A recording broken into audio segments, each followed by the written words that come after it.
Sejahtera. Saya Hawa binti Sedarawi, mewakili kumpulan inspirasi yang terdiri daripada 10 orang adik kami.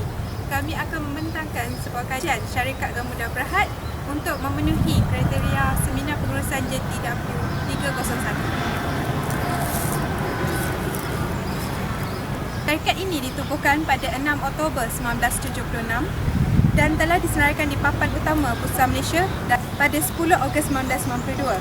Projek-projek utama bawah syarikat ini adalah pembinaan transit aliran sederhana MRT, jalan raya, landasan lapangan terbang, landasan kereta api, terowong, loji, rawatan air dan empangan. Salah satu projek utama syarikat ini adalah projek terowong jalan raya dan pengurusan air banjir, iaitu terowong smart.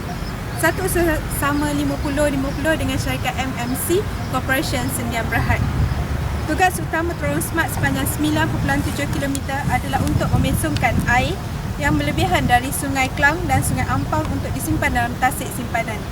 Terowong dui fungsi ini juga berperanan sebagai sebuah laluan alternatif untuk pengguna jalan raya dari dan ke pusat bandar Kuala Lumpur. Gamuda Vision. We aim to lead the region in innovative breakthrough solution for large-scale public infrastructure and property development.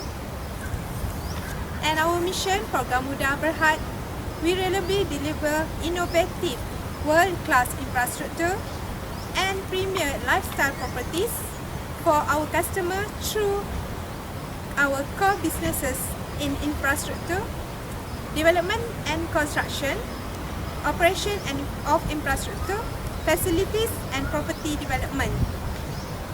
And our values, we take personal ownership, we must take charge and deliver, walk the talk, we show the right values and be a role model.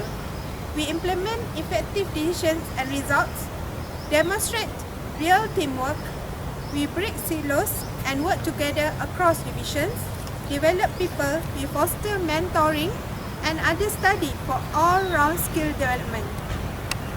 Saya Icada ini membentangkan analisis kewangan bagi syarikat Gamuda Berhad.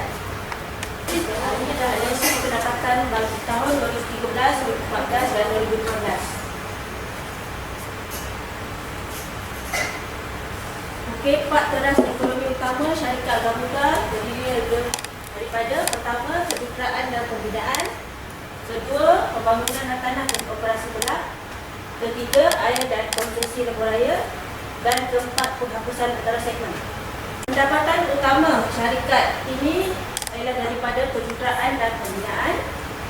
Pada tahun 2013 sebanyak 2 bilion, 2014 meningkat 23 bilion dan 2015 3 bilion. Okay, pada tahun 2013 ke 2014 berlaku peningkatan kerana penghapusan antara segmen. Pada tahun 2014 ke 2015 dilihat penurunan terhadap pendapatan syarikat kerana pelaksanaan GST oleh kerajaan bermula pada April yang menyebabkan harga kos lebih tinggi daripada sebelumnya. PS bagi tahun 2013, 2014 dan 2015 bagi syarikat Gamuda Berhad. Okey. EPS ialah earning per share, iaitu perolehan sesaham. Untung bersih purata yang dinikmati oleh satu unit saham. Okey. EPS ni membantu pelabur fahami pulangan ke atas pelaburan dalam saham firma dagangan awam. Okay, bagi diluted EPS pula ialah pencairan dalam EPS adalah pengurangan dalam EPS jika sekuriti berpotensi boleh ditukar kepada saham biasa. Petunjuk prestasi yang diguna ukur kualiti pendapatan syarikat sesaham EPS jika semua sekuriti boleh tukar seperti option, warrant, saham, keutamaan boleh tukar dan lain-lain telah dilaksanakan.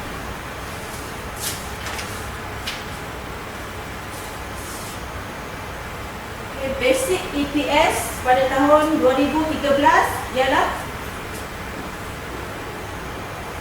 25.37. Pada tahun 2014 31.29. 2015 28.94. Diluted EPS pula pada tahun 2013 ialah 24.86. Pada tahun 2014 adalah 30.81 dan pada tahun 2015 adalah 28.94. Hasil dividen bagi tahun 2013, 2014 dan 2015. Dividen ialah hasil yang diperoleh dari saham yang dimiliki. Ianya didapati dari operasi perusahaan. Hasil dividen ini pada tahun 2013 adalah sebanyak 291 bilion, meningkat kepada 277 bilion pada tahun 2014 dan pada 2015 ianya terus meningkat kepada 285 bilion. ROA dan ROE bagi tahun 2013, 2014 dan 2015 bagi syarikat Gamuda. Okey, ROA ialah petunjuk kecekapan syarikat dalam pengurusan aset untuk menghasilkan untung. Manakala ROE adalah petunjuk kecekapan pengurusan syarikat dalam penggunaan equity untuk menjanakan keuntungan. Pada tahun 2014, ROA dan ROE menunjukkan peningkatan, iaitu pada tahun 2014 ni 7.10% dan ROE pada tahun 2014 adalah 11.93%. Sekian, terima kasih.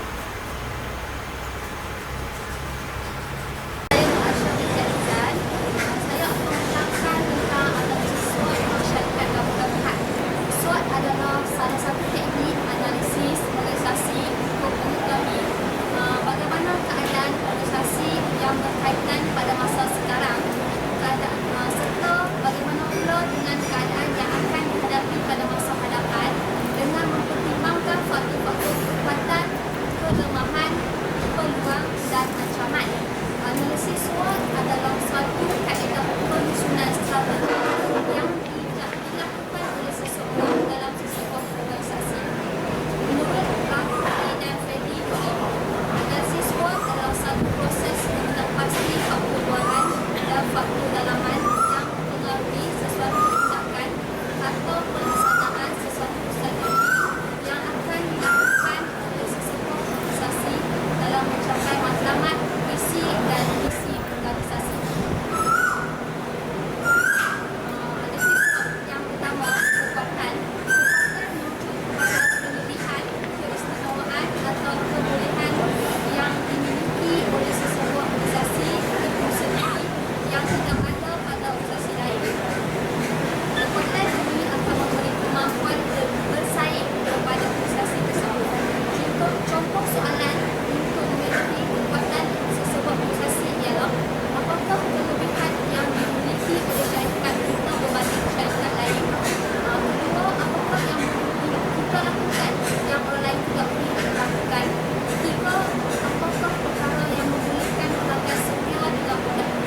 saya telah bahkan masalah kepada dua bahagian, iaitu masalah luaran dan juga masalah dalaman.